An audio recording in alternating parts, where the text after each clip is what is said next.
বিসমিল্লাহির রহিম। আজকে ফুলবাড়ী ইউনিয়নের বিভিন্ন মৌজায় উপকারভোগী সহ যারা বনভূমির জায়গায় বাড়িঘর নির্মাণ করে দীর্ঘদিন যাবৎ বসবাস করে আসছেন,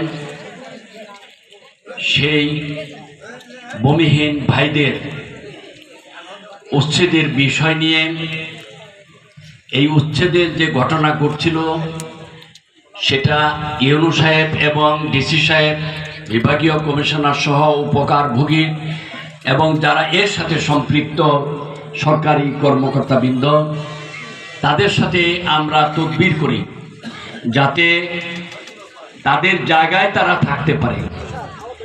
সেই ব্যবস্থা করার জন্যই এটা পূর্বে করা হয়েছিল। এখানে উপস্থিত সেই ভূমিহীন খ্যাতমজুর ভাই বোনেরা, এই অনুষ্ঠানের সম্মানিত সভাপতি মুখলেসুর রহমান মাস্টার, উপস্থিত আছেন ঢাকা বিভাগীয় সাংগঠনিক সম্পাদক, সাবেক জেলা বিএনপির সাধারণ সম্পাদক, সাবেক সভাপতি কালিয়াকৈর উপজেলা বিএনপির, আজকের আয়োজনের প্রধান অতিথি জননেতা জনাব কাজী সাইদুল আলম বাবু সাহেব, প্রধান বক্তা হিসেবে উপস্থিত রয়েছেন কেন্দ্রীয় বিএনপির সহশ্রম বিষয়ক সম্পাদক শ্রমিক জাহানের কণ্ঠস্বর, সারা বাংলাদেশে শ্রমিক ফেডারেশনের সাধারণ সম্পাদক, সাবেক ভিপি বন্ধুবর হুমায়ুন কবির খান, এখানে বিশেষ অতিথি হিসাবে উপস্থিত রয়েছেন আমাদের কালিয়াকৈর পৌর সভার বারবার নির্বাচিত সফল মেয়র, বর্তমানে বাংলাদেশ জাতীয়তাবাদী দলের নির্বাহী কমিটির অন্যতম সদস্য জনাব মুজিবুর রহমান সহ বিএনপি অঙ্গ সংগঠন সমূহ, সহযোগী সংগঠন সমূহ, সকল সম্মানিত নেতৃবৃন্দ, প্রিয় মমতাময়ী মা ও বোনেরা, সম্মানিত উপস্থিতি, আসসালামু আলাইকুম ওয়া রাহমাতুল্লাহি ওয়া বারাকাতুহু। আমি সর্বপ্রথমে সর্বশক্তিমান আল্লাহর কাছে শুকরিয়া আদায় করতে চাই। আল্লাহ সকল ক্ষমতার অধিকারী একমাত্র আল্লাহ, আমাদেরকে এখানে উপস্থিত হওয়ার জন্য তৌফিক দান করেছেন এবং যারা ভূমিহীন ভাই বোনেরা তাদের ঘরবাড়ি ভাঙ্গার থেকে আল্লাহ রক্ষা করেছেন মানুষের প্রচেষ্টায়, সেই কারণে আমরা আল্লাহর কাছে শুকরিয়া আদায় করতে চাই। আলহামদুলিল্লাহ। প্রিয় ভাইয়েরা, এখানে অনেকেই বক্তব্য রেখেছেন, আমি দীর্ঘক্ষণ বক্তব্য করব না। আমি শুধু বলতে চাই, এই পৃথিবীতে আওয়াজ আছে। যদি আমরা জাতীয়ভাবে ঐতিহাসিকভাবে চিন্তা করি তাহলে দেখবেন, যদি আপনারা যান তাহলে মির্জাফরের কবর খুব পরিষ্কার করা হয়েছে, এখনো পরিষ্কার আছে মির্জাফরের কবর। কিন্তু যেই বাংলা উড়িষ্যার নবাব ছিলেন, নবাব সিরাজউদ্দৌলা, তার কবরটা জঙ্গলে ভরে গেছে। এর জন্য কিন্তু নবাব, সে বাংলার নবাব হিসেবে এখনো চিহ্নিত হয়েছে। আর মির্জাফর ইতিহাসের পাতায় মির্জাফর হিসাবেই চিহ্নিত হয়েছে। বন্ধুরা আমার, আমরা বলতে চাই কি কারণে এই কথাটা বললাম। আপনারা অনেকেই বক্তব্য করেছেন খায়দায় জব্বর মোটা হয় চান নিয়ে। এই যে শাড়ি বা আমি বক্তব্য করতেছি, ভাই বলেন তো, একটা সেকেন্ডের জন্য আওয়ামী লীগের পেতাত্তাদের সাথে কোনো আপোষ করেছিলাম কি না? এটা তার প্রমাণ আপনারা। আজকে দুঃখ হয়, আমার কোনো যন্ত্রণাও নাই। কেন? কয়েকবার সাধারণ সম্পাদক হয়েছি, আহ্বায়ক হয়েছি, সভাপতি হয়েছি, জিএস হয়েছি, ভিপি হয়েছি। রাজনীতিতে যতগুলা ড্যান দিক দিয়ে পদ পদবি আছে, অনেকে তার লেখপার গেলে মোটামুটি ধরনের 24 ঘন্টার বেশি সময় লাগবে। এই কারণে পদের চিন্তা এখন আর করি না। আমি চিন্তা করি কোনটা, এই যে ভাই বোনেরা এখানে বসা, হাইটা গেলে আপনারা যখন বলবেন এই যে হেলাল সাপ দিতেছি, কি হয়েছে কয় উনি যে বিএনপি করে, এইটাই সবচেয়ে চেয়ে বড় পাওনা আমার কাছে। আর যারা এখন কমিটিতে আসছে, আপনার যদি বলে যে অমুক কারা, আপনারা তাদেরকে না বলে দিলে যিনি আহ্বায়ক হয়েছে আপনারা চিনতে পারবেন না। দু একজনে চিনতে পারেন, কথাটা ঠিক না ব্যাঠিক বলে। আর সবচেয়ে দুঃখ হলো এই কমিটিতে আমি আমার আহ্বায়ক হিসাবে যদি দিত তাহলে আমি পদত্যাগ করতাম। ভাই কেন? যে বেতনভোগী কর্মচারী ছিল বিগত দিনে যখন বিএনপি সরকার গঠন করেছিল, সেই বেতনের টাকা আমি হেলাল পরিশোধ করেছি চৌধুরী তানভীর আহমদ সিদ্দিকী সাহেবের পক্ষ থেকে। তার খাওয়া দাওয়ার সকল ব্যবস্থা আমি করেছি। আমি কিন্তু অহংকার করি না। এই পিয়নের সাথে যদি সভাপতিত্ব করতে হয় তাহলে ইজ্জতের বিষয় হয়, সেই কারণে আমি এটা পদত্যাগ করি। আপনারা জানেন যে আমাকে কমিটির পরিবর্তন হয়, কেন্দ্রীয় নেতৃবৃন্দ এখানে বসা আছে, বাবুল ভাই সহ, হুমায়ুন শাহ, মজিবর শাহ সহ এখানে যারা বসা আছে, বারবার এই কথাটা উত্থাপন করলে আমার লজ্জা হয়। কি এই কমিটির কথা? এই দীর্ঘ 16-17 বছরে আন্দোলন সংগ্রামের মধ্য দিয়ে যাদের চেহারা দেখলাম না, যাদের হারিকেন লাগাইলে তো দূরের কথা, টর্চ লাইট দিয়েও খুঁজে পাওয়া যাবে না, একটা মামলা নাই, একদিনের জন্য জেলখানা নাই, মিছিলে 5 বছরের 5টা মিছিল, এই 16 বছরের 5টা মিছিলে অংশগ্রহণ করেছে, এরকম ধরনের কোন ঘটনা যদি দেখাইতে পারে তাহলে তাদেরকে কংগ্রাচুলেশন জানাবো। নিয়ম হলো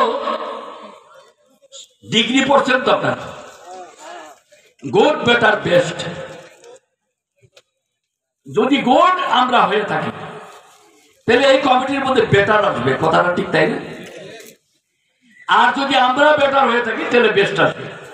আমরা যদি বেস্ট হই বিগত কমিটির নেতৃবৃন্দ, তাহলে গুড়ে যদি ফিরা যায় তাহলে কি সেটা দল হইতে পারে কিনা বলেন তো? হ্যাঁ, আজকে কি হচ্ছে?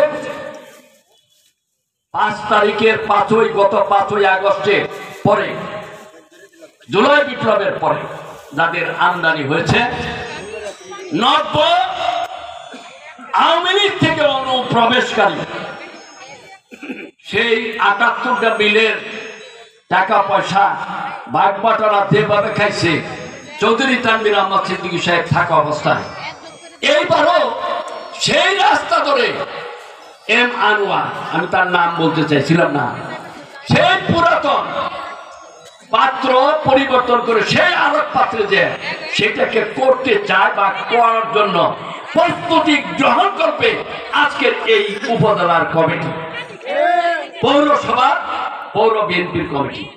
ভাইরা 16 বছর 17 বছর আন্দোলন সংগ্রাম করছিল বিএনপির ত্যাগী নেতা কর্মীরা, যারা জেল খেটেছে, যারা আমি জেল থেকে 5 বার কারাবরণ করেছি এই সরকারের আমলে, একদিন বাড়িতে ঘুমাতে পারি না, একদিনও না, আমার সন্তানরা ঘুমাইতে পারবে। আমার নামে 29টা মামলা, এই যে অবস্থা, একটা মামলাও নাই। আপনারা কোন বলে কি করবেন? কি আর কমিটি হয়ে যাওয়ার দরকার নাই। আমরা কোন বিএনপি আমরা ঐক্য থাকবো, কথাটা ঠিক তাই না? জিয়াউর রহমানের আদর্শ ভিত্তিক দল, এই দলের নেতা কর্মীরা সব ঐক্যবদ্ধ থাকবে, কিন্তু বিএনপির কোন নেতা কর্মীকে কিন্তু ব্যাচ্যুতি করা যাবে না। রাজনীতি করা যাবে 5ই আগস্টের পরে যারা অনুপ্রবেশকারী তাদের পাঠ থাকলেও তাদেরকে মাঠ থেকে বিতাড়িত করতে হবে। কারণ এই 16-17 বছর যারা পরিশ্রম করেছে, কষ্ট করেছে, তারা এই সামনে যে সরকার আসবে এই সরকারের সুফল ভোগ করবে। কথাটা ঠিক না ঠিক বলেন? সেই কারণে আপনারা ঐক্যবদ্ধ থাকবেন, টেনশন করার কোনো দরকার নাই আপনাদের। আমি আমার বক্তব্য না বাড়িয়ে আমি শুধু বলতে চাই, বারবার ঘুঘু তুমি খেয়ে যাও দান, এবার ঘুঘু তোমার বদিব পরাণ। কারণ এই 78টা মিলের টাকা পয়সা বাণিজ্য খাইয়া আপনাদের লোভ লাগছে। যারা আন্দোলন করছে, সংগ্রাম করছে, প্রয়োজন বোধে তারা খাবে, তৃণমূলের কর্মীরা খাবে, আপনাদেরকে খেতে দেওয়া হবে না। এই আওয়ামী লীগ যারা করছেন তাদেরকে ভাগ পাঠানো দেওয়া হবে না। কথা ক্লিয়ার? সেই কারণে আপনারা ঐক্যবদ্ধ থাকবেন। কোন বিভ্রান্তি সৃষ্টি করার জন্য যদি কোনো কেউ চেষ্টা করেন, কয় খায় দায় যখন মুঠোয় থাকবে, এই যে 4 জন, আমরা 4 জন ঐক্যবদ্ধ হয়েছি না? আমাদের সাথে আপনারা একমত আছেন কিনা বলেন? ঐক্যবদ্ধ? জোরে হাত তুলুন, হাত। তাহলে জোরে একটা তালি মারি আমরা, বা এখন একটা সাহস পাইলাম, শক্তি পাইলাম। এই বিষয়টা আমার কিন্তু খুব শক্তি, আমি শক্তি পাইলাম, আমরাও শক্তি পাইছি কেন্দ্রীয় নেতারা। তাই আমি বলতে চাই, ভূমিহীনদের চেকের ব্যাপারে এখানে বলা হয়েছে। এখানে আমার মনে হয় উপকার ভোগীদের একটা কমিটি আছে, এই কমিটির আহ্বায়ক বা সভাপতি আমরা যাই বলি আমাদের ইউনো মহোদয়, তার সাথে আলাপ আলোচনা সাপেক্ষে আমরা নেতৃবৃন্দ যাতে দ্রুত গতিতে তাদের চেকগুলো আদান প্রদান হয় তার জন্য প্রয়োজনীয় ব্যবস্থা আমরা সকলে মিলে গ্রহণ করি। তার কারণ আমরা একত্রিত হয়ে করতে চাই। কারণ এই 4 জন সহ আপনারা হাত উঁচা করবার করলাম, আপনাদের এই হাতগুলার একটা শক্তি আছে না ভাই? হ্যাঁ, 1 হাতে কাজ করবে, 2 হাতে কাজ করবে, আর এখানে হাজার হাজার মানুষে কাজ করবে, তাহলে এই কাজটা ত্বরান্বিত হবে না? সেই কারণে আপনাদের দাবি দেওয়া বাস্তবায়ন হবে। আমরা তড়িৎ গতিতে যাতে চেক পান তার জন্য প্রয়োজনীয় ব্যবস্থা গ্রহণ করব। আমি আমার বক্তব্য আর না বাড়িয়ে আমি শুধু বলতে চাই, আপনারা শোনা কথায় কান দিয়েন না। এই কমিটি, ওই কমিটি ওদেরকে চিনবও না, ওরা যে আওয়ামী লীগ করছে তাও জানে। আমরা যখন হাইটা যাবো, এই আপনারাই বিএনপি করেন, এইটাই ধরে নিয়ে তারপরে আপনাদের কার্যক্রম চালাতে হবে। এই আশাবাদ ব্যক্ত করে কেন্দ্রীয় নেতৃবৃন্দের দৃষ্টি আকর্ষণ করে বলতে চাই যে আপনারা আরেকটু বলিষ্ঠ ভূমিকা পালন করে আপনারা করতেছেন, যাতে এই বিএনপি মরা কর্মীদের এই তাদের মনের আকাঙ্ক্ষা বাস্তবায়ন হয়। তার জন্য আপনারা আরেকটু শক্তিশালীভাবে আপনারা দ্রুত কাজ করার জন্য আপনাদেরকে আহ্বান জানিয়ে আমি আমার কথা শেষ করছি। আল্লাহ হাফেজ। বাংলাদেশ জিন্দাবাদ। শহীদ জিয়া অমর হোক। বেগম খালেদা জিয়া জিন্দাবাদ। আগামী দিনের রাষ্ট্রনায়ক জনাব তারেক রহমান জিন্দাবাদ। আপনারা ঐক্যবদ্ধ থাকবেন। আসসালামু আলাইকুম।